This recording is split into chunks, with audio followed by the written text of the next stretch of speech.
Bonjour et bienvenue dans La Traversée, le podcast pour prendre des décisions saines et justes, réservé aux entrepreneurs et aux dirigeants qui sont prêts à se mouiller. Je suis Hervé Franceschi, auteur, coach, conférencier, explorateur de la joie et aventurier de l'entreprise. 2 fois par mois, nous allons explorer ensemble, au travers de contes initiatiques et avec mes invités, comment traverser vos difficultés, vos incertitudes, vos moments de solitude et aussi vos réussites ou vos euphories. Mes invités, des sportifs de haut niveau, des start-upers à succès, des artistes reconnus, des dirigeants de grands groupes ou des personnes qui ont un parcours hors norme. À travers nos aventures, nous allons vous donner de l'énergie pour faire vos traversées.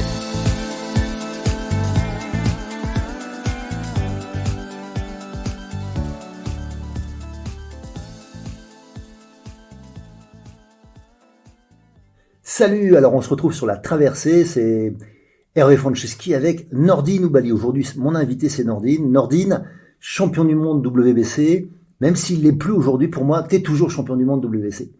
Et 2 fois au JO, tu m'en diras un peu plus tout à l'heure.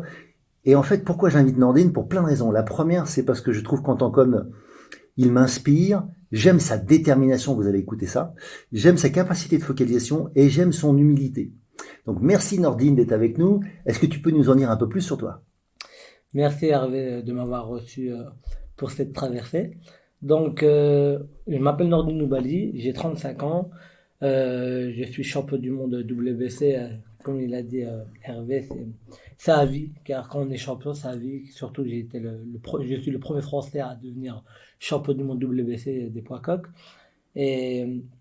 Et pour dire aussi, j'ai été aussi plusieurs fois olympien, donc j'ai fait les Jeux Olympiques de Pékin 2008 ainsi que les Jeux Olympiques de Londres 2012. Donc j'ai été médaillé dans les plus grands tournois amateurs, les championnats du monde, les championnats d'Europe, la Coupe du Monde, Coupe d'Europe.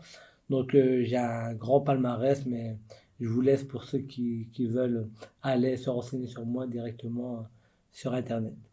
Super. Alors, tu viens aussi d'une famille de 18 enfants. Alors ça, c'est quand même pas hyper fréquent. Est-ce que tu peux me dire en fait comment c'est de vivre parmi une famille de 18 enfants? Vivre dans une famille de 18 enfants, c'est pas facile car il faut trouver sa place. Et moi, cette place, je l'ai trouvée dans le noble art. J'ai trouvé cette place où j'ai trouvé ma voie. Et je l'ai trouvée assez tôt, ma voie, je l'ai trouvée à l'âge de 8 ans, car c'est un sport qui m'a toujours attiré, le sport de combat. Souvent, les personnes, quand on parle de boxe, on parle de violence, alors que moi, je vois plus la boxe comme un sport de respect, d'humilité, un sport du dépassement de soi. Et c'est un sport qui a pu me cadrer et surtout me donner aussi des valeurs et des objectifs. Parce qu'en tant que sportif, on est toujours là à aller chercher le meilleur de soi-même, aller chercher la performance. On se donne toujours des objectifs. Et indirectement, ces objectifs que j'ai pu me donner dans le sport, je me suis donné dans la vie. Et dans la vie, ça m'a permis de pouvoir suivre un double projet, aussi bien scolaire que sportif. Et ça m'a fait grandir. Et aujourd'hui, je suis ce que je suis grâce au fait d'avoir pratiqué le noble art. Alors je voulais te reposer la question sur la famille parce qu'en fait, moi je dis ça, alors c'est mon côté corse peut-être, mais il y a un côté clan et tu me disais, mais je crois, il me semble que tu m'as dit ça, que en fait tu n'avais pas beaucoup d'amis parce qu'en fait il y avait tellement de frères et de sœurs autour que ça prend beaucoup de place. Ton frère est ton entraîneur, il y a quand même des liens forts qui existent entre vous. Évidemment, le fait d'être une famille nombreuse, on s'est beaucoup retrouvés ensemble. On s'est beaucoup retrouvés ensemble aussi indirectement. On était dans les régions du Nord, les Mhm. régions du Nord, où j'étais dans une petite cité où il y avait beaucoup de racisme quand même. Mhm. Mhm. Donc on l'a ressenti. Donc on, on était, euh, on était frères et sœurs et en même temps on était des amis Mhm. entre nous. Et indirectement, ça nous a fait grandir en se réfugiant dans le sport. Et le fait vraiment d'avoir ce noyau familial, ça nous a fait grandir. Ça nous a fait grandir parce qu'on a vite compris que dans la vie, fallait se donner les moyens. On a toujours été éduqués d'une manière où fallait aller à l'école, faire du sport et respecter autrui. Et, et ça nous a vraiment donné une énergie. Donc on s'est toujours soutenus. On était 18, donc Toi, t'es le numéro combien? moi je suis le numéro 13, Ouais, donc le numéro 13 m'a porté chance. chance. Ouais. Ça m'a porté chance. Mais On a vraiment créé une dynamique en famille et on était des frères, des sœurs, des amis et ensemble. C'est pour ça que j'ai pas eu beaucoup Hmm. d'amis parce que moi, mon grand frère, c'est mon grand frère. Aujourd'hui, il est mon entraîneur. Mais je pouvais tout lui dire, je pouvais tout lui demander. Ça pouvait être aussi mon confident. Donc, j'ai vraiment. Et c'est le numéro combien, Ali? Numéro, Ali, c'est le numéro 6. Numéro 6. Donc c'est le lien entre le numéro 6 et Voilà. le numéro 13. Donc, Ok. c'est pour vous dire voilà, on a vraiment eu cette chance. C'est une chance aussi d'être né dans une famille nombreuse, une famille aussi différente des autres. Mhm. Mais, mais ça nous a créé cette énergie de quand on monte sur le ring, je monte sur le ring, mais il y a aussi toute la famille Wally qui monte sur le ring.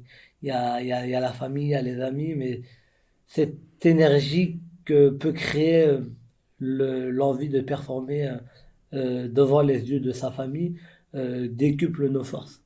Vous êtes combien à faire de la boxe dans la famille?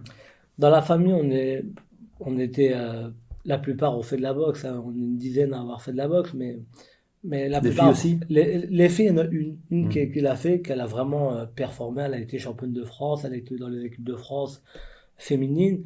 Elle n'a pas eu la chance de pouvoir faire les Jeux Olympiques, car à l'époque, les féminines Mhm. n'étaient pas encore aptes Ah, mhm. à participer aux Jeux Olympiques.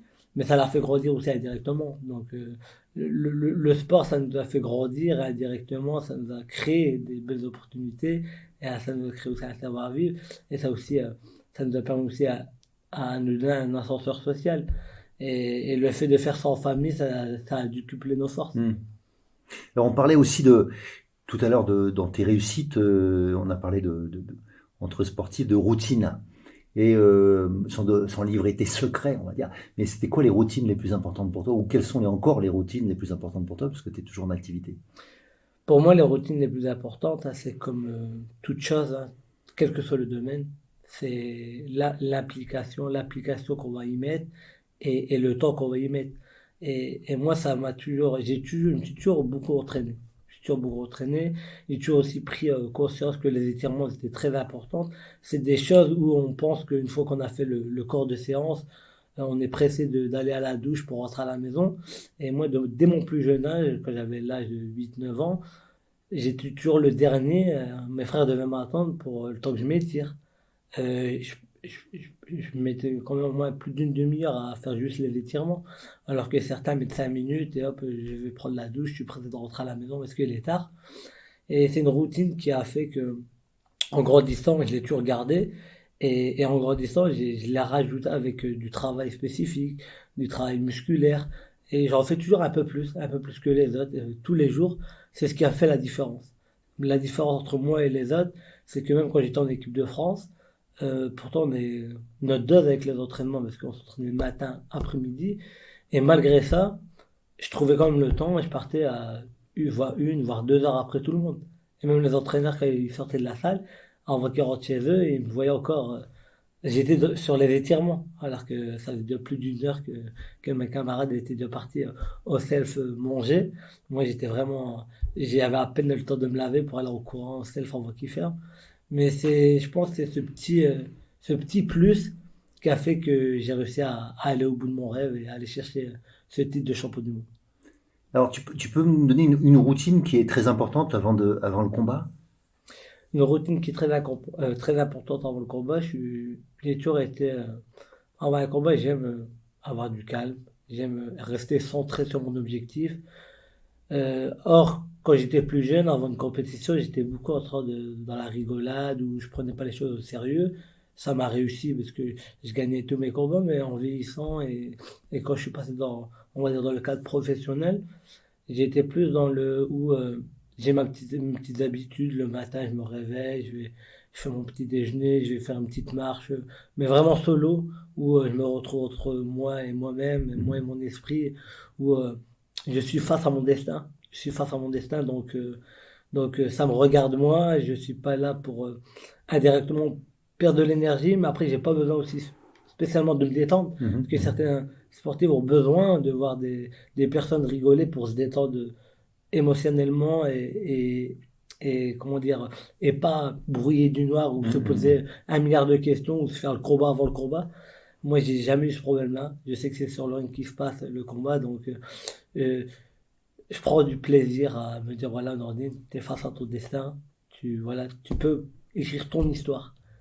Tout dépendra de toi et il faut pas user son énergie ou ses pensées sur des choses qui a pas grand intérêt. Mhm. Donc je suis vraiment, voilà, je prends mon petit déjeuner, je vais faire ma petite marche. Après à midi, je mange léger. J'aime pas trop manger, j'aime me sentir léger. Pourtant, on est comme dans la sport à catégorie où il faut faire Le le poids. régime, le Mhm. poids.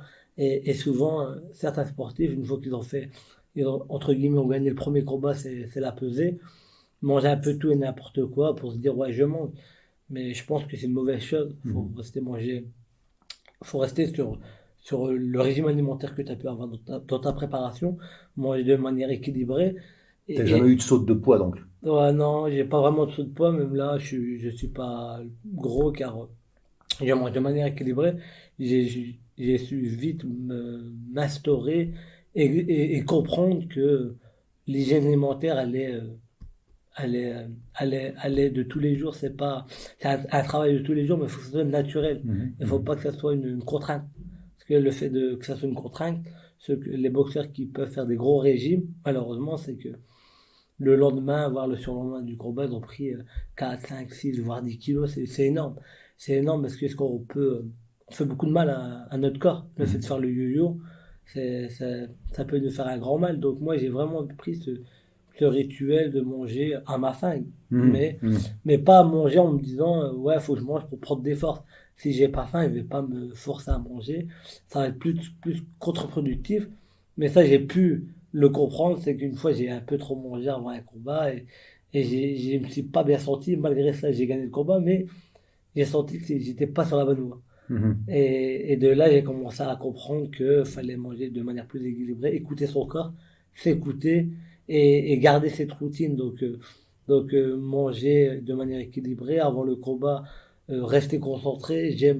Pendant qu'on me met les bandages chez le professionnel, on va dire que c'est un moment important d'avant combat, Mhm. c'est vraiment où alors on met les bandages, ça y est, on va commencer à Alors rentrer qu'est-ce que dans tu le. ressens justement quand on te met les bandages?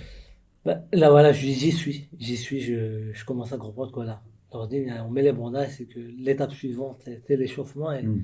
et après c'est le combat tant entendu. On s'entraînait toutes ces heures d'entraînement, tous ces jours, tous ces mois d'entraînement, on y arrive. Donc le fait de mettre les bandages, c'est un moment de.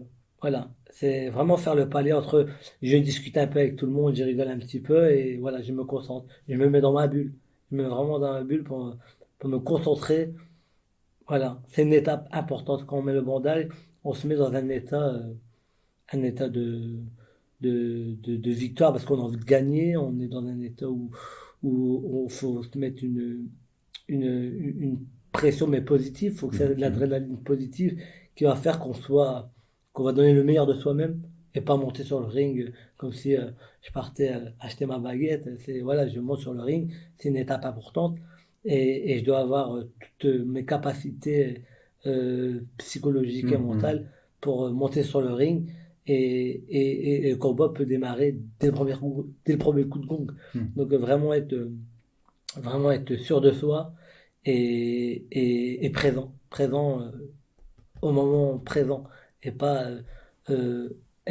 on est là mais psychologiquement on n'est pas vraiment là. Il faut Mhm. vraiment être là et se sentir maître de, de ce qui va se passer. Mhm. Donc on est acteur. On est acteur, on n'est pas spectateur. Ce qui peut arriver à certains boxeurs, c'est être spectateur de l'événement.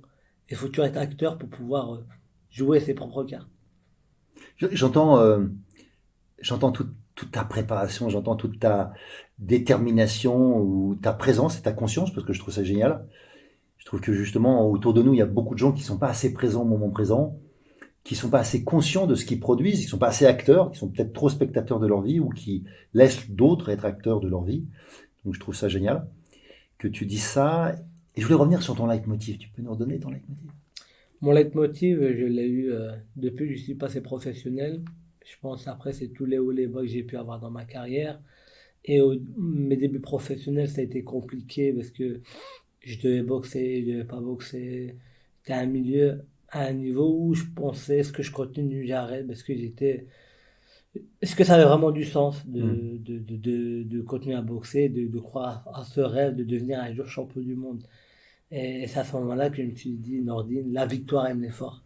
Donc il n'y a pas de victoire sans effort, il faut vraiment te donner les moyens et pas avoir de regrets. Je me suis toujours donné cette, euh, cette envie et surtout comment dire, ce truc envers moi, de me dire je me donne tout, je vais tout donner pour pas avoir de regrets. Ce sentiment de j'ai tout essayé et j'aurais pas de regrets en me disant si Mm. j'aurais su. Et c'est là que est venu ce leitmotiv, la victoire me l'effort. Et ce leitmotiv m'a entre guillemets transcendé, m'a aidé à aller tout au bout de mon histoire, tout au bout de ce rêve Et de devenir champion du monde. tu t'en servais à l'entraînement, tu t'en servais entre les matchs, tu vois, tu vois, c'est quoi, Ce à quoi il te leitmotiv, servait en gros? il me servait aussi bien pendant la préparation, pendant les moments Mm. difficiles, mais il me servait aussi pendant les moments de victoire, Mhm. pendant les moments où j'arrivais à cet objectif. Et là, je me disais, Nordine, regarde, tu as travaillé, tu as pris sur toi, mais tu te donnais les moyens, tu pas triché avec toi-même. Et c'est une chose que j'ai toujours fait, c'est de ne pas tricher envers moi-même et vraiment donner le meilleur de moi-même. Et cela, Victor M. Lefort m'a permis d'aller au-delà de mes espérances. T'avais espéré quoi au départ? Au départ, j'aurais aimé, et c'est ce que je voulais, c'est devenir champion du monde. Mm. Et c'était un rêve de gamin, et je l'ai eu Mm. à l'âge, ce rêve, je l'ai eu à l'âge de 12 ans. Et 20 ans après, à l'âge de 32 ans, je deviens champion du monde et je vais chercher ce titre. Et, et, et je vais chercher le plus beau des titres. En boxe anglaise, il y a 4 ceintures majeures. Il y a la ceinture la plus prestigieuse, celle de Mohamed Ali, Mike Tyson, la ceinture que tout le monde veut, c'est la champion du monde WBC. Et tu as les autres ceintures, tu as la ceinture WBA, tu as la WBO et l'IBF. Des grands titres, hein, des titres que j'aurais été fier de remporter. Et moi, je voulais être champion du monde. Mais j'étais loin d'imaginer que j'allais aller chercher ce plus beau titre, champion du monde WBC, et avec la manière. La manière, c'est que j'ai été chercher ce titre aux États-Unis, à Las Vegas, dans une salle, le MGM Grand de Las Vegas, où que les plus grands combats se font, où j'ai eu plusieurs occasions de voir ces combats à la télé, et j'ai boxé en co-main event avec Manny Pacquiao, c'était un Mm. boxeur que j'ai toujours suivi, qui m'a inspiré, et avoir cette chance de boxer à cette même réunion, et toutes ces conditions pour aller chercher la plus belle des ceintures, aujourd'hui, c'est ma plus grande fierté. C'est ma plus grande fierté. Et je sais que le fait d'arriver tout au bout, c'est aussi beaucoup à mon état interne. Et c'est cette leitmotiv qui m'a permis malgré les obstacles que j'ai pu subir, malgré les échecs que j'ai pu avoir dans mon chemin, Mm. j'ai toujours cru en moi, cru à mon projet. Et j'y suis arrivé. J'y suis arrivé. Alors justement, on va revenir sur les deux aspects parce que pour moi c'est deux traversées. Il y a la traversée qui t'amène à Las Vegas, qui t'amène au titre, et et puis la traversée préalable qui est de voilà, t'es amateur, t'es bon, tu vas au jeu, ça se passe pas comme tu veux, tu vas nous en parler, et puis ensuite bah tu t'arrêtes. Et puis tu vas nous dire, tu redémarres et puis tu décides d'aller chercher ce titre. Tu vois, je pense que c'est deux destinées là qui se rencontrent, quoi. Exactement, c'est deux traversées. Donc la première traversée, pour quelle raison je voulais faire les Jeux Olympiques et pour quelle raison je voulais être médaillé? C'est la question qu'il faut se poser. Moi, je suis rentré en équipe de France dans un premier temps parce que j'ai vraiment envie d'allier ces deux projets, aussi bien sportifs que scolaires. Donc ça m'a permis d'allier les deux. Et je voulais faire cette médaille olympique et je voulais aller chercher la plus belle des médailles. Pas parce que je voulais être champion olympique, c'est tout simplement parce que je voulais le faire en France. Et ça l'est propre à notre pays. C'est le fait d'être champion olympique, ça te crée un plan de carrière. Mhm, Donc, mhm. entre guillemets, un plan de carrière, c'est que tout est tracé. À moi d'être bon sur le ring et à moi de gagner mes combats pour qu'on me donne cette opportunité un jour de pouvoir prétendre à aller chercher un titre de champion du monde. Donc j'ai fait une première Olympiade, j'étais encore relativement jeune, j'ai 21 ans à Pékin, je fais les Jeux Olympiques, pour moi c'était un rêve parce que entre guillemets, quand j'ai compris qu'en France, il fallait passer par la case olympique et faire une médaille pour pouvoir prétendre à un plan de carrière pour espérer aller chercher un titre de champion du monde. Moi, quand je suis rentré en équipe de France et me dire je fais les Jeux Olympiques, c'était pour atteindre ce rêve de devenir champion du monde. Donc je Tu savais avais que un rêve plus grand. voilà. Et c'est pour ça que je suis passé par la case équipe de France pour pouvoir prétendre à avoir cette chance d'avoir un plan de carrière et se donner les moyens pour un jour avoir cette chance, cette opportunité mondiale. Donc j'ai fait les Jeux Olympiques à Pékin, premier tour, j'ai fait comment ça s'appelle, pays asiatique où je gagne le combat, c'était un mongol, je gagne le combat, c'était un combat serré, mais je gagne le combat, puis tour d'après, je boxe leur star. La star à Pékin, c'était Zhu Ximing, c'est un petit peu le Zizou chinois, c'est vraiment, il a adulé, il était avec des pancartes de Nike, Nike, Coca-Cola, c'était vraiment, et je le boxe au huitième de finale. Et moi j'étais serein, et je l'avais boxé juste un an avant où je suis champion, où je fais les championnats du monde à Chicago, où ma première consécration internationale où je fais la médaille de bronze au championnat du monde, où je perds face à Zhu Ximing, combat où je perds, mais quand je le boxe pas avec les mêmes envies, car je suis qualifié, médaillé. On va pas se mentir, le régime me fatiguait, et moi j'avais rappelé mon contrat, je voulais être qualifié, et j'avais été chercher la médaille. Donc le combat, quand je le fais face à Zhu Ximing, c'est un combat que je fais plus de manière où j'ai l'analyse. Je perds le combat, mais je monte pas sur le ring spatialement pour perdre, hein. Mais c'est un combat qui m'a permis de l'analyser et de me dire, le jour que je vais le reboxer, je sais comment le boxer. Et tout le monde pensait que le fait de... Parce qu'il m'est bien battu, après le pointage ne reflète pas vraiment le combat, parce qu'il y avait un peu trop de touches d'écart, parce que j'avais un peu favorisé le chinois, mais bon, il gagne le combat. Mais, mais tout le monde pensait que quand je suis tombé sur ce tirage-là au jeu, Nordine, bah, allez, tu vas te faire dominer. Bon, il va te ridiculiser parce que le mec était quand même médaillé de bronze aux, aux Jeux Olympiques d'Athènes. Il a fait champion du monde à ces championnats du monde de Chicago. Il était double champion du monde. Donc c'était pas, c'était numéro un mondial. Et moi, avant les Jeux, j'étais classé numéro 2. Donc ça m'a permis. Moi, j'ai appris des choses, mais tout le monde pensait que j'allais perdre le combat facilement. Et quand je boxe ce Chinois au huitième de finale, je crée une grande surprise à tout le monde, même à mes entraîneurs. Quand ils me voient comment je l'ai boxé, comment j'ai appris de mes erreurs, et j'ai pris conscience de ses faiblesses. Et c'est un combat qui se joue très très serré. C'est un combat où je gagne encore à la fin du combat. 20 secondes de la fin, je gagne encore le combat. Il y avait une touche d'écart. Et par le fruit du hasard, on lui met une touche alors qu'il n'y a pas vraiment d'échange, où ça fait match nul, le gros retentit. Et malheureusement, préférentiel, ils mettent le chinois gagnant. Ils mettent le chinois gagnant. Après, entre guillemets, je savais qu'il allait mettre gagnant, car il est chez lui, il est en Chine et tout ça. Après, malheureusement, moi, avec le temps, j'ai pu savoir que sur le ring, il y avait 5 juges du même continent. Normalement, c'est un juge par continent. Donc, normalement, il aurait dû avoir réclamation et comment dire, la décision, elle aurait dû me revenir à moi, étant donné qu'ils n'avaient pas respecté les règles du un juge par continent. Mais bon, malgré tout ça, moi, le fait d'avoir fait ce parcours, d'avoir été aux Jeux Olympiques, euh, comment dire, une évolution rapide et impressionnante. J'y arrivais, personne ne me connaissait spécialement. J'ai créé ma place, j'ai réussi à gagner ma place de numéro un alors que j'étais encore jeune. Et j'ai vu aux Jeux Olympiques, alors moi, qu'on m'a pris en équipe de France, on pensait me prendre pour les Jeux Olympiques de Londres. Et j'ai été à Pékin, et moi, c'était mon objectif, aller à Pékin.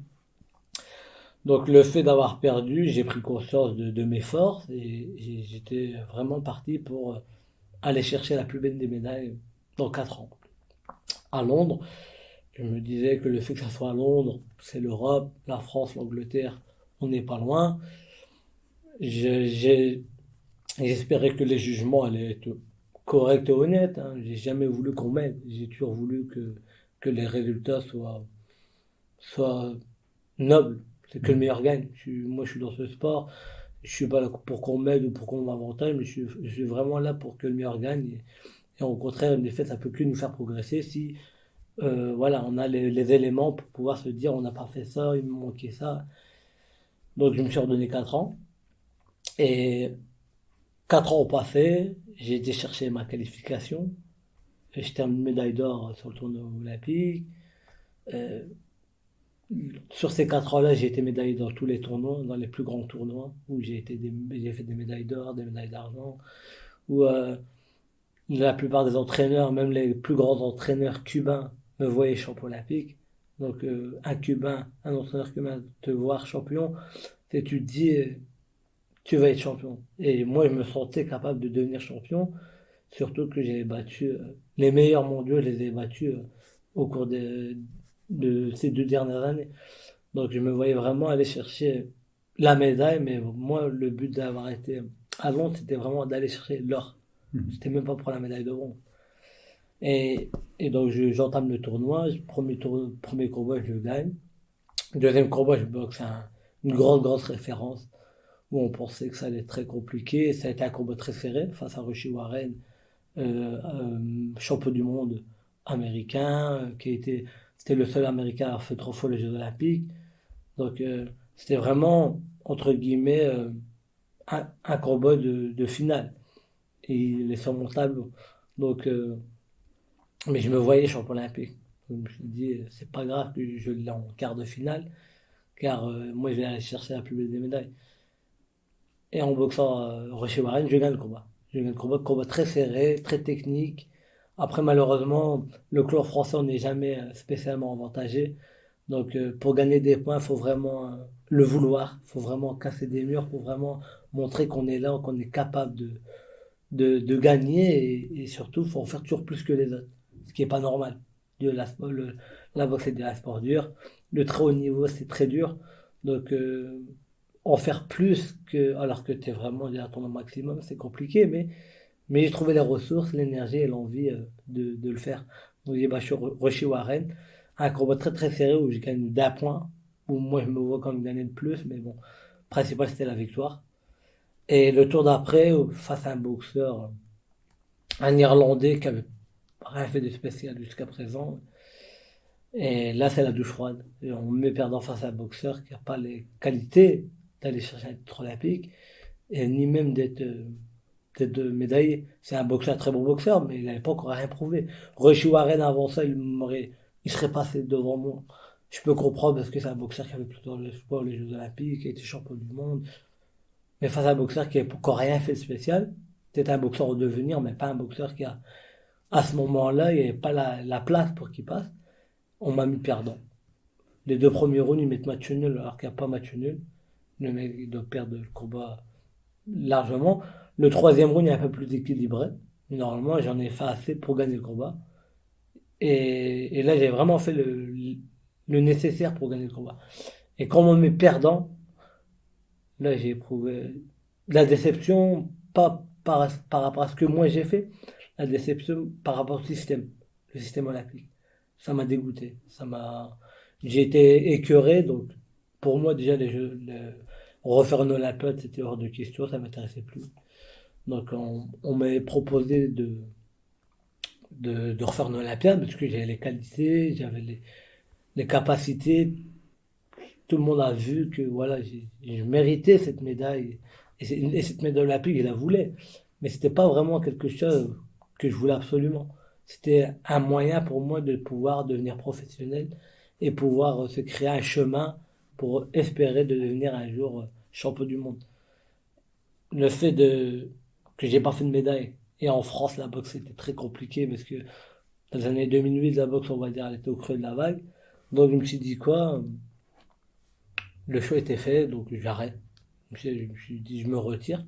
Après, bon, beaucoup de personnes aussi m'ont dissuadé, hein. Aussi bien que les entraîneurs de l'équipe de France voulaient que je reparte sur l'Olympiade parce que c'est vrai que c'était injuste. De l'Olympiade où tu méritais d'être médaillé, tu ne l'es pas. Tu te dis, avec tout le travail et le sérieux que j'ai pu apporter, tu te dis quand même c'est malheureux qu'il n'y ait pas sa médaille alors que sportivement il l'a mérité.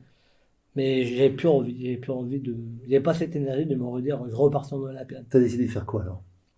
Donc j'ai décidé d'arrêter. Donc je me suis retiré. Donc après j'ai pensé un petit peu à moi et à mon avenir. Donc j'ai fait 2 Olympiades. Après je me suis marié. Je me suis marié avec ma femme. Et aujourd'hui j'ai une fille avec elle, j'ai un enfant avec elle. Donc je voulais passer à autre chose. Donc j'ai travaillé. J'étais éducateur sportif. Donc voilà, j'avais pris, on va dire, la vie Une autre voie. voilà, une autre voie en me disant que voilà, j'ai construit ma famille. Et ce que j'ai fait, j'ai pas de regret, hein. Quand j'ai arrêté, j'ai pas de regret de me dire, ouais, j'aurais peut-être. Il n'y a pas de regret, j'ai vraiment arrêté, mais j'étais vraiment en paix avec moi-même. Et ça, le plus important, j'ai pas vraiment ce malaise en me disant, ouais, peut-être que j'aurais su. Parce que j'ai vraiment tout donné, j'ai donné toutes mes capacités pour pouvoir gagner. Et bon, après, malheureusement, il y a des choses qui dépendent pas de nous, il y a des choses qui se passent en coulisses, et ça, malheureusement, c'est triste à dire, mais à partir du moment qu'il y a un jugement humain, quel que soit le sport ou quel que soit le domaine, il y a toujours du copinage, il y a toujours du lobbying qui fait que malheureusement, ça se passe pas toujours comme on veut. Donc, je suis passé à autre chose. Et qu'est-ce qui a fait que j'ai repris? Parce que moi, personnellement, je pensais vraiment avoir arrêté, mais vraiment arrêté. J'ai vraiment mis en paix avec moi-même. Donc, j'ai pas eu cette petite voix qui me disait, ouais, peut-être Tony, tu vas reprendre. Parce que quand je dis quelque chose, souvent, je reviens pas sur ce que je dis. Mais qu'est-ce qui a fait que j'ai repris? C'est mon grand frère Ali. Parce que moi, au départ, il y a eu des propositions aux États-Unis. Mais j'ai pas voulu y aller car mon grand frère en lui-même a été boxeur. Il a fait le saut américain, on se dit dans le rêve américain, où t'as des opportunités. Mais le fait d'être un pays où qu'on n'a pas spécialement la culture du sport, hein, en règle générale, et encore moins celle de la boxe où on soutient ces athlètes, donc les Américains vont te prendre plus pour... si t'es bon boxeur, on va plus te prendre en tant que sparring pour aider ses coéquipiers, mais même si t'as un bon palmarès, on va essayer de te la faire à l'envers à un moment donné pour faire monter un boxeur à eux. Mhm. Et mon frère, moi, il l'a subi, il a boxé, il a gagné tous ses combats, mais tous ces gros combats qu'on lui a proposés, c'était vraiment au dernier moment, pour le voir perdre. Et quand tu as cette mentalité de gagnant et tu vas pas pour l'argent, mais tu vas vraiment pour ton rêve et ton objectif et rien ne peut t'acheter, bah, t'acceptes pas. Et moi, mon frère n'a pas accepté. Il y a eu des opportunités de se dire tu fais un championnat du monde. Donc, c'est des grands boxeurs pour de l'argent, Mhm. mais après, pour des belles sommes. Mais après, quand tu te dis tu peux gagner, tu peux être champion. Et partir juste pour se dire je pars juste pour l'argent, c'est pas ça qui va t'animer, c'est pas ça qui va te donner l'énergie pour t'entraîner sérieusement. Parce que quand on monte sur le ring, la boxe, ça reste quand même un sport dangereux. C'est un sport avec plein de noblesse, plein de valeur. Mais après, tu peux pas monter sur le ring si t'es pas motivé, si t'es pas entraîné de Ouais, la meilleure des manières.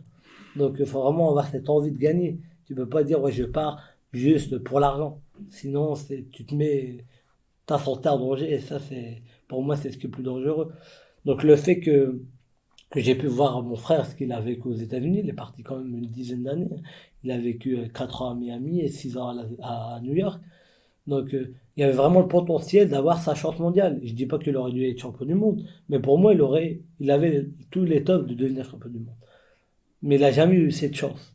Donc, il a vraiment aussi sacrifié beaucoup de choses. Il est parti aux États-Unis avec son argent. Il a même emprunté. Il a vécu là-bas. Il a vraiment cru en lui. Il a tout fait pour avoir cette chance. Il a même travaillé pour subvenir à ses besoins. Mais à la fin, on va pas dire ce qu'il a fait, ça n'a rien servi, parce que ça m'a servi à moi. Mm. Ça lui a servi à lui, et aujourd'hui, ça lui sert dans sa vie de tous les jours. Cette expérience, euh, c'est unique. Ce qu'il a vécu, c'est unique. Et les contacts qu'il a pu créer, la vie qu'il a pu avoir là-bas et la vie qu'il peut avoir ici, ça l'a fait grandir indirectement. Donc, mais moi, le fait d'avoir vu ça, c'est de donner 8 ans de ma vie en équipe de France, parce qu'une Olympiade, c'est 4 ans, donc 2 Olympiades, ça fait 8 ans. Donc 8 ans où indirectement, tu prends sur toi, parce que quand tu es sportif de haut niveau, t'as pas la vie de monsieur, madame, tout le monde. T'as pas la vie d'un jeune qui a. Moi, quand je suis entré en équipe de France, j'avais 18 ans. 18 ans. Donc, de 18 à 26 ans, c'est toute ta jeunesse, entre guillemets, que tu mets entre parenthèses, mais parce que tu as un objectif, tu sais ce que tu veux. Après, je le regrette pas. Aujourd'hui, je suis content d'avoir fait ce choix, je suis content de m'avoir donné les moyens pour arriver à mon objectif et à mon rêve.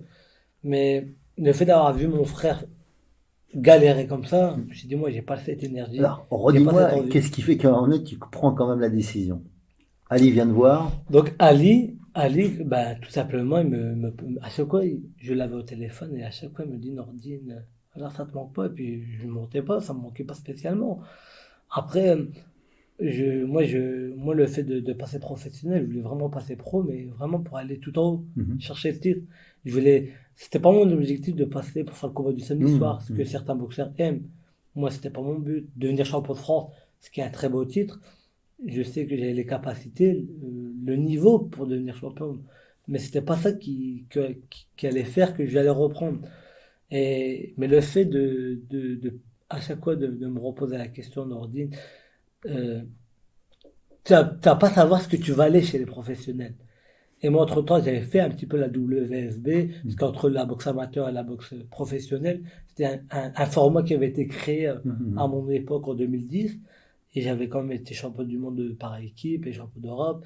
J'avais été vice-champion du monde individuel à la WSB. Donc j'avais ces aptitudes. Mais entre penser ce que tu peux faire et le faire, il y a un monde. On peut dire Mhm. tu peux être ça, mais la réalité peut-être elle est tout autre. Et, et à un moment ces questions me taraudaient dans la tête et je me suis dit, c'est vrai Nordine, je suis passé par la boxe, vraiment boxe éducative, c'est vraiment le commencement.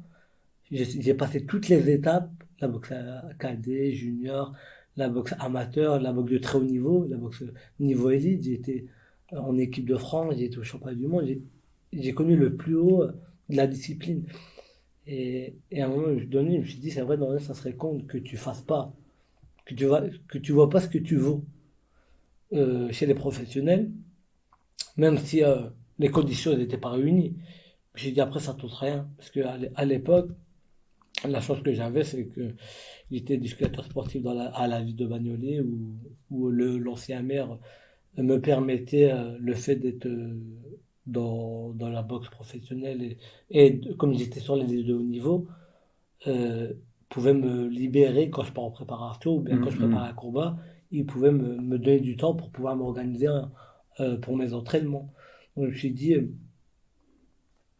c'est peut-être un film, c'est peut-être une possibilité, et pourquoi pas voir qu'est-ce que je veux vraiment. Parce que je me dis être capable d'être champion, mais aujourd'hui, après, faut voir ce que tu veux sur le ring. Et qu'est-ce qui fait qu'à un moment donné, tu te dis, allez, on fait ça en 15 matchs.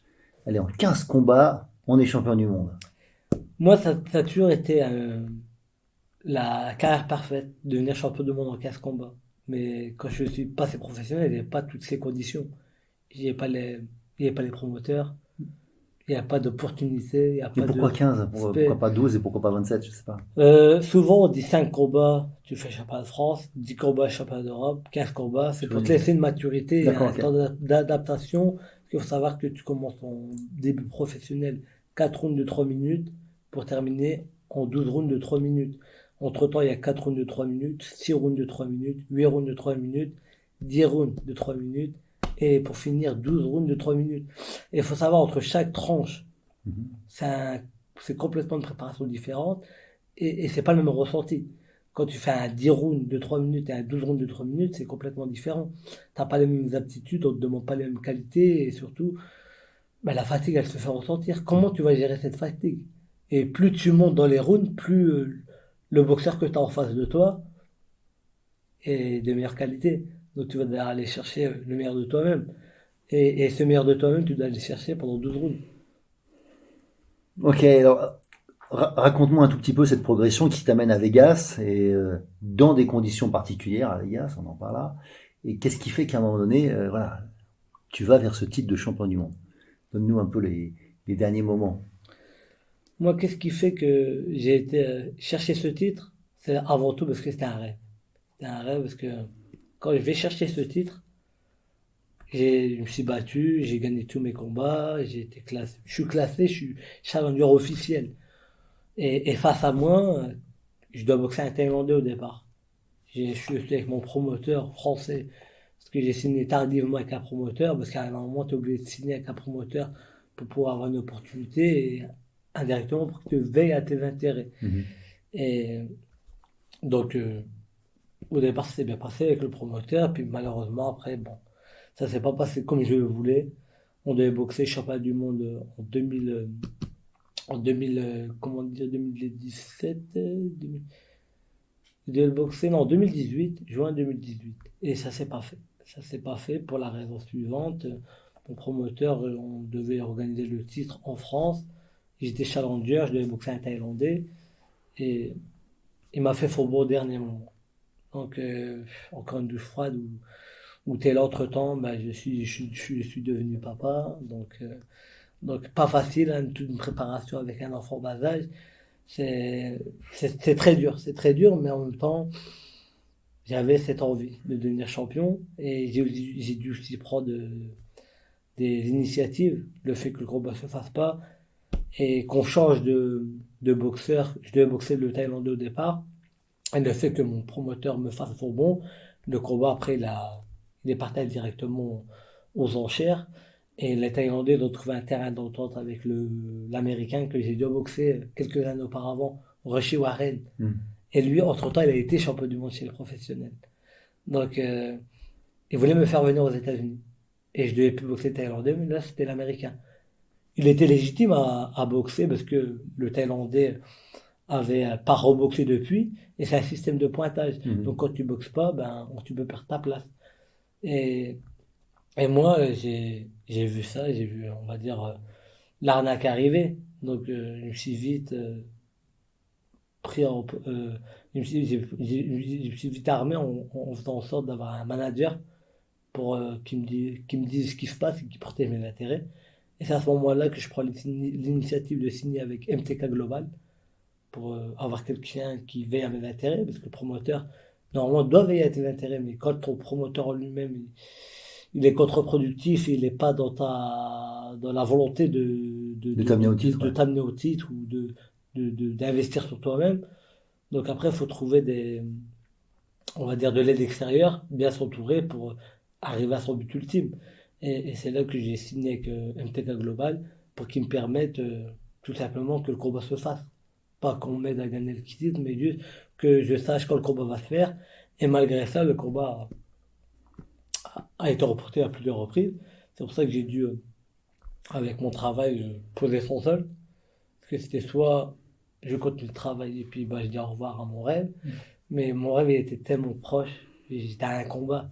Donc je pouvais pas me dire, Nordine, t'as fait tout ça pour ça. Après, je l'ai pas fait finalement pour l'argent parce que quand tu connais le fait que je pose sans solde et que je travaille pas et tout ça, avec les préparations et tout, ça me faisait perdre de l'argent, mais en même temps, et je me disais, Nordine, le fait que tu sois champion du monde, c'est à vie. Et ça, personne ne pourra te l'enlever. Et aujourd'hui, c'est ma plus grande fierté parce que j'ai été au bout de mon rêve de devenir champion du monde. Et c'est là que tu te dis, c'est voilà, faut savoir ce que tu veux. Et c'est pour ça que je me suis dit, Nordine, le fait que tu veux être champion du monde, tu vas aller chercher le titre. Donc savoir ce que tu veux et tu te retrouves à Vegas. Combien de personnes? À Las Vegas, il y avait plus de 20 000 personnes. C'était la première fois que je boxe dans une aussi grande salle. Première fois aussi que je boxe à l'étranger.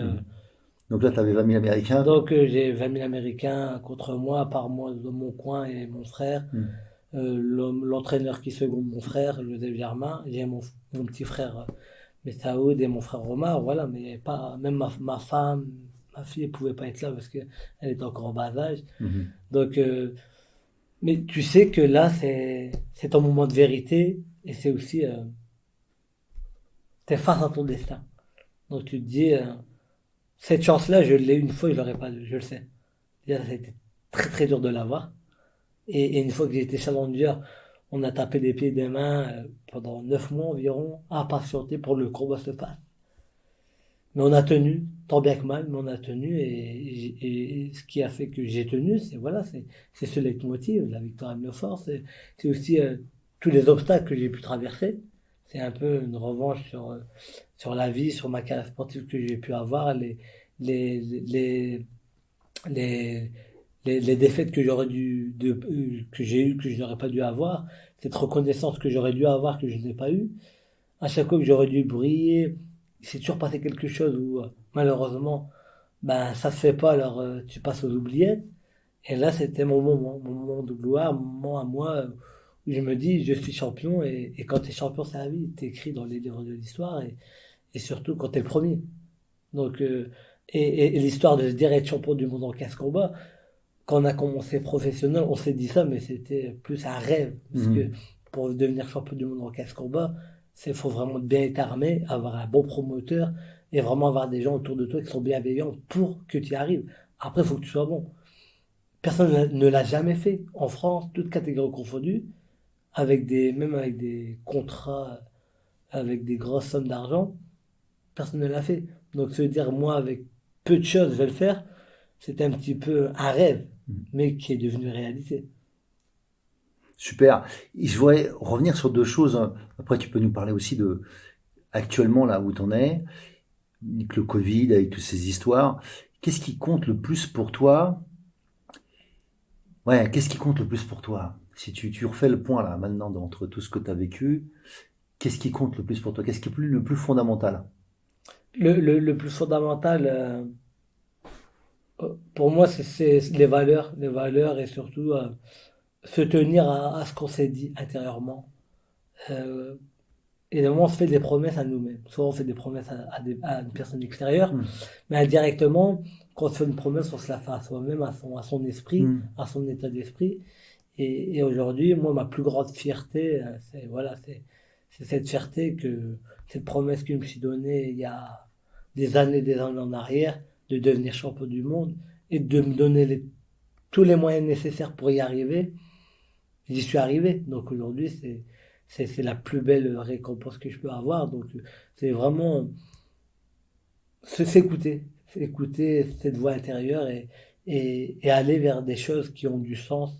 À partir du moment que les choses ont du sens, on peut tout traverser, on peut y arriver. Évidemment, il m'a fallu beaucoup de temps, mais quand on connaît l'histoire, on se dit, tout compte fait, le temps n'a pas été si long. Hmm. Et aujourd'hui, c'est une grande fierté, c'est une grande fierté que ce sentiment-là, on le retrouve nulle part ailleurs. Alors on peut tout traverser, tu me dis. Donc là justement, tu es dans une nouvelle traversée parce que tu as fait un dernier combat là, qui t'a pas porté chance, on va dire, qui t'a pas permis d'atteindre une deuxième, en fait, de renouveler ta ceinture. Et tu vas repartir à la conquête. Alors, un petit peu le dernier combat et la suite, c'est quoi? Quand est-ce qu'on te revoit sur un ring pour être champion du monde? Donc, après l'épisode de Vegas, où je vais décrocher le titre de champion du monde WC, où j'ai la consécration, entre-temps, après ce combat-là, je l'ai défendu une première fois, Mhm. une seconde fois. Donc, tout ça, je l'ai fait en l'espace En en moins moins d'un de an. 12 mois. Mhm. Donc, c'était aussi une grande première. Mhm. Donc, c'était une nouvelle consécration. Aujourd'hui, malheureusement, avec la crise sanitaire, ça a cassé on va dire, tout le modèle actuel, toutes les choses comme se passaient avant ne se passent plus de la même manière aujourd'hui. Et le fait d'avoir eu ce virus qui nous a empêchés de pouvoir boxer, parce qu'au départ, on devait boxer en mai 2020, et ça s'est pas fait car Mhm. pleine crise Covid, c'était la première vague. Il y a eu beaucoup de morts, beaucoup de décès, de contaminés, beaucoup de contamination. On ne pouvait pas rentrer dans le pays, donc ça a fait repousser plusieurs fois la date du combat. Et à un moment, on y est arrivé en mai, mais un an après. 2021. Donc toute cette année, on va dire un petit peu la traversée du désert où tu boxes pas, où malheureusement en France on a eu beaucoup de restrictions par rapport à nos voisins, où en tant que sportif, on était vraiment livrés à nous-mêmes parce qu'on ne pouvait pas s'entraîner, parce qu'on n'avait pas le droit d'être en contact, il y a eu beaucoup de restrictions, mais c'était un combat qui avait du sens, que j'avais envie de faire. Et c'était un combat aussi qui m'aurait permis de passer encore dans une autre dimension, car c'était non-Nito d'honneur. Nito d'honneur, il était champion du monde dans plusieurs catégories. C'est une star dans les petites catégories. Et pour moi, il avait toutes les qualités pour le battre, parce qu'il y avait une boxe offensive, où c'est des boxeurs que j'aime. En comparaison avec Roshi Warren, je préfère boxer plus un boxeur comme Donner qu'un boxeur comme Roshi Warren, où il est très technique, très chiant à toucher, très stratégique, plus compliqué que Nito Donner. Il y a plus de fighting, voilà, faut répondre présent, mais c'est moins compliqué stratégiquement. Mais le fait d'avoir toutes ces complications, ces galères de dernière minute, j'ai eu un problème de visa, malheureusement. Tu as dû aller reboxer aux États-Unis? J'ai dû boxer aux États-Unis, et le fait de voyager de France pour aller aux États-Unis directement, c'est pas possible, car faut passer. Pour pouvoir rentrer dans le pays, il fallait contourner le système en passant par le Mexique. Et du Mexique, rentrer aux États-Unis. Il fallait passer une quinzaine de jours au Mexique pour pouvoir rentrer sur le sol américain. Et pour ça, il me fallait aussi un visa. Et malheureusement, le visa, j'en ai fait la demande. J'en ai fait la demande, mais ça met X mois et une préparation. Le combat s'est ficelé vraiment quelques temps. On ne sait pas 6 mois avant à quelle date qu'on boxe.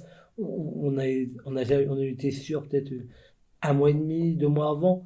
Et là, ça mettait trop de temps pour avoir le visa en France. Parce qu'il me faisait passer par le processus naturel.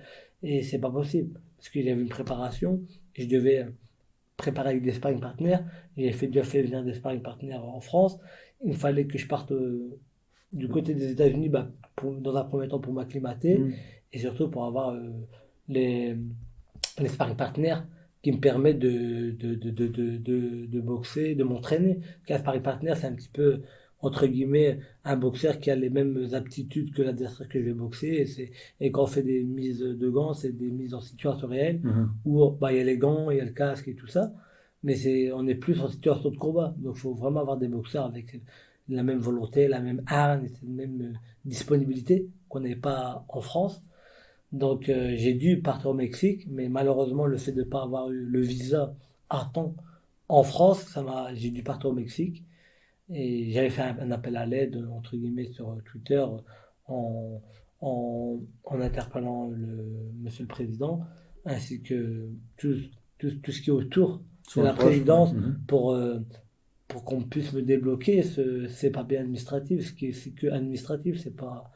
J'ai déjà voyagé aux États-Unis, il n'y a jamais eu de soucis, je suis champion du monde. Donc normalement, j'aurais dû avoir des facilités qui fait que ça m'aurait permis de me préparer sereinement et de savoir que j'allais pouvoir aller au Mexique tranquillement et être sûr que le combat se fasse. Se fasse, ouais. Et donc ça a mis du stress. Malheureusement, ça a mis du stress, ça a mis des complications. Tout s'est fait à la dernière minute. Je devais partir la veille d'aller au Mexique, j'étais toujours pas sûr.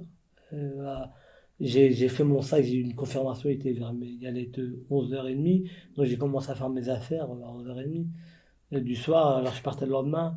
Donc ça crée beaucoup de stress et d'énergie, j'ai perdu beaucoup d'énergie sur ça. Et une fois au Mexique, je suis reparti un petit peu en catastrophe, hein. J'arrive là-bas, on a fait en sorte que tout se passe comme il se doit, mais après, avant de rentrer aux États-Unis, je devais aller récupérer ce visa au Mexique. C'est la WBC, et je leur remercie, ils m'ont aidé à pouvoir faire ce visa au Mexique.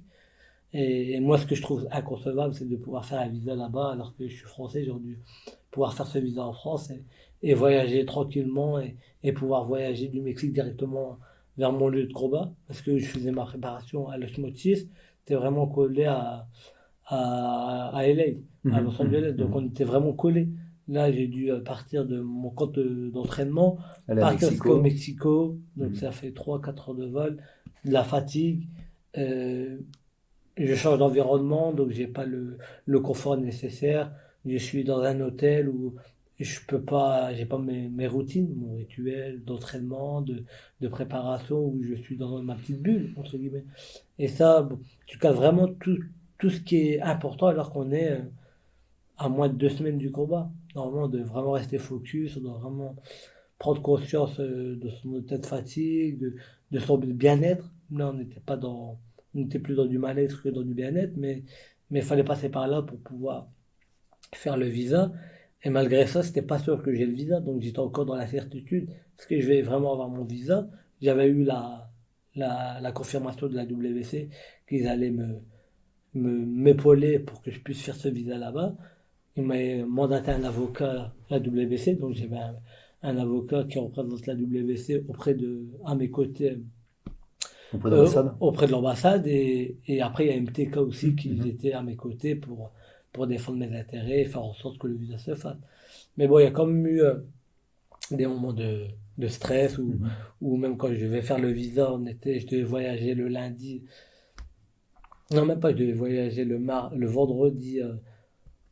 Je devais partir au Mexique, aux États-Unis, alors que à l'ambassade, on me dit, ouais, monsieur, vous avez tous les papiers, vous avez tout rempli, mais le visa, on peut pas il faudra revenir lundi. Mais moi, je devais partir le lendemain. Alors que moi, on m'avait dit, ouais, Nordine, c'est sûr, tu l'auras le jour même. Donc, ça a créé du stress. Donc, on a commencé à courir un peu partout, mettre un peu la pression. Et heureusement qu'il y avait l'avocat et tout ça autour de moi pour appuyer. Et tout compte fait, on a quand même réussi à avoir le visa, pas le matin même, mais l'après-midi même. Mais ça m'a permis d'avoir, au moins de me soulager, mais ça n'a pas empêché que j'ai dû faire un vol, perdre 2 jours Ouais. de préparation dans un hôtel. Indirectement, ça m'a fatigué.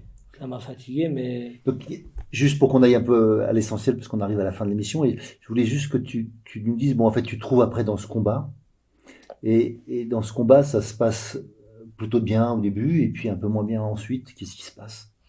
donc le combat, dans un premier temps, se passe très bien. Donc les 2 premiers rounds, je domine mon adversaire.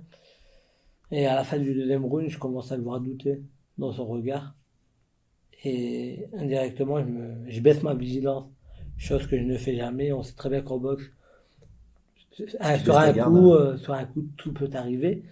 Et indirectement, j'ai baissé ma garde, donc en disant baisser sa garde, et j'ai baissé ma vigilance parce que je pensais que voilà, le combat il est fait, le combat il est gagné, alors que le combat n'est pas gagné jusqu'au dernier round. Et j'ai eu aussi cette attitude où il y avait beaucoup d'envie, donc peut-être le fait de ne pas avoir boxé pendant X temps, d'avoir été isolé pendant une semaine dans un hôtel où on n'avait pas le droit de sortir, parce qu'on était en plein Covid, donc on devait faire le test le matin.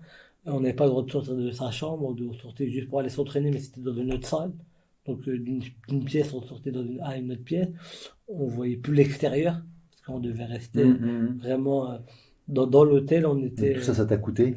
donc ça te bouffe indirectement parce que tu n'as plus de lien, tu n'es plus dans l'extérieur. Tu n'as pas la famille aussi qui habituellement viennent te supporter. Puis quand il y a la pesée et tout, c'est un moment aussi où voilà, tu décompresses, tu discutes, tu changes d'air. Et là, on n'a pas eu cet état-là. Donc on était vraiment un petit peu enfermé. Et je pense que le fait d'être enfermé, ça m'a.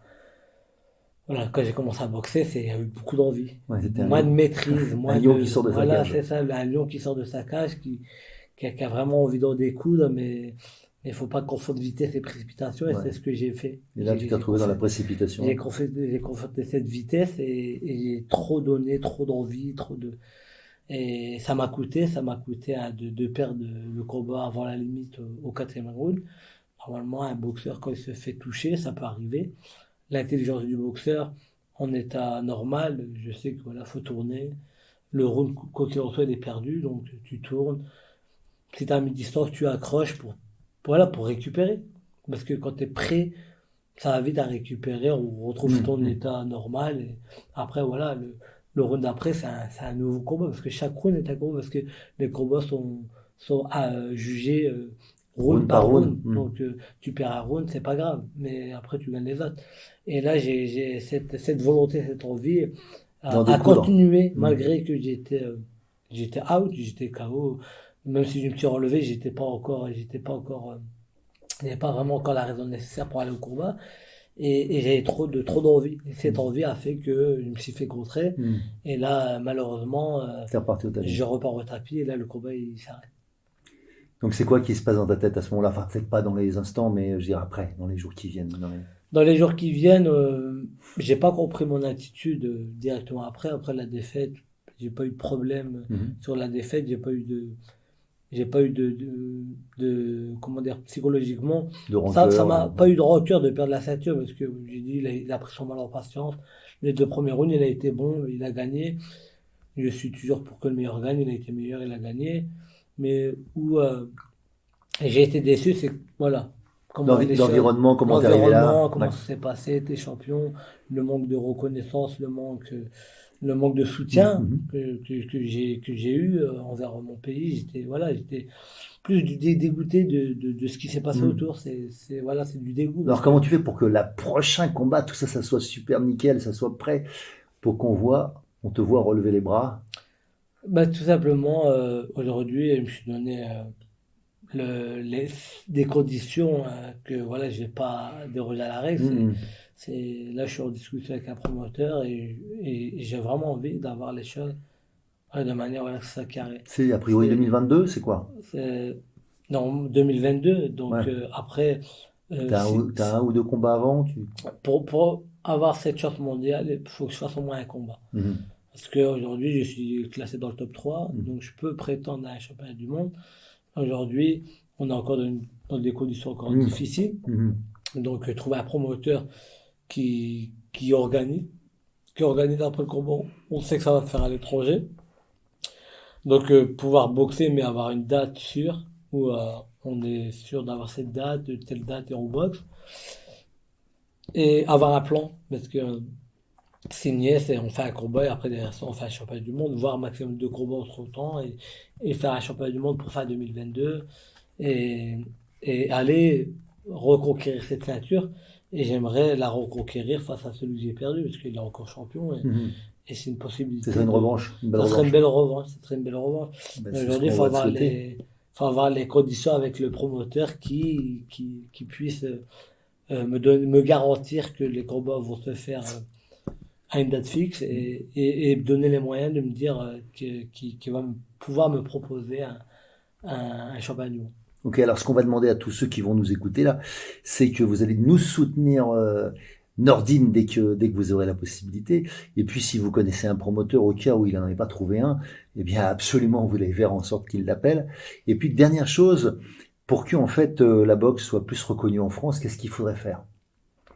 Je pense que la boxe aujourd'hui, beaucoup de personnes commencent à comprendre les valeurs de la discipline, mais il faut arrêter de voir la boxe comme un sport brutal ou qu'on voit la violence. Moi, je trouve que la boxe c'est plus un sport d'intelligence. Il associe souvent la boxe à un jeu d'échecs. Et aux États-Unis, ils font des combats en jouant aux échecs, Ouais, pendant la minute de repos et pendant les 3 minutes, ils boxent. Donc, vraiment montrer ce côté valeur du noble art et montrer qu'on n'est pas des voyous, comme certains pourraient croire. On est des personnes avec des valeurs, avec du respect. On respecte son camarade. On n'est pas là à chercher les problèmes. Au contraire, on est maître de ses émotions. Donc, on sait calmer le jeu quand il faut. Donc, je pense qu'il faut enlever cette mauvaise image de la discipline. Et je pense qu'il faudra aujourd'hui, beaucoup de personnes plus âgées ont compris les valeurs, donc se mettent à faire du coaching et tout ça dans la discipline, mais dès l'apprendre dès le plus jeune âge, montrer que le sport, parce que chaque personne est fait pour un sport. Moi, ça a été la boxe. Ça m'a apporté beaucoup de choses, ça m'a fait grandir et ça fait aussi l'homme que je suis aujourd'hui. Et je pense que des personnes qui sont en manque de concentration, en manque d'objectifs, la boxe leur permettrait de leur donner un cadre et leur donner aussi une certaine confiance en soi pour vraiment aller vers des choses qui leur inspirent dans la vie de tous les jours. Super. Moi, j'ai entendu dans tes dernières phrases que c'est quelque chose comme garder le cap, tu vois, je sens le côté déterminé du Nordine que je connais. Et puis aussi, j'aime bien ces phrases du type toutes les traversées sont possibles. Alors, comme on est dans la traversée, merci Nordine. Je vous souhaite à tous une excellente journée, soirée Peu importe où vous êtes, prenez le temps, regardez un combat de Nordine, ça vaut le coup, pas seulement celui de Vegas. Allez, à très bientôt, salut. Si vous aussi vous vivez une traversée et souhaitez être soutenu pour arriver à bon port, alors embarquons ensemble. Je vous invite à postuler à mon programme d'Ultimate Coaching, un accompagnement personnalisé de haut niveau sur mon site hervéfranceschi.fr/Ultimate Coaching. Ce programme s'adresse aux dirigeants et aux entrepreneurs désireux de se dépasser avec fluidité et simplicité. Par exemple, pour se préparer mentalement comme un sportif de haut niveau, ou bien pour être plus présent à soi et à son corps, ou encore pour développer performance, inclusion et bien-être dans votre entreprise. Et enfin, exploser les plafonds de verre qui vous empêchent d'atteindre votre potentiel. Et bien sûr, si vous aimez ce podcast, favorisez sa diffusion en lui donnant 5 étoiles, j'ai bien dit 5 étoiles, sur Apple Podcast ou votre plateforme de podcast préférée. Et surtout, abonnez-vous pour ne manquer aucun épisode. Dans cette traversée, sortez vos cirés, ça va rincer.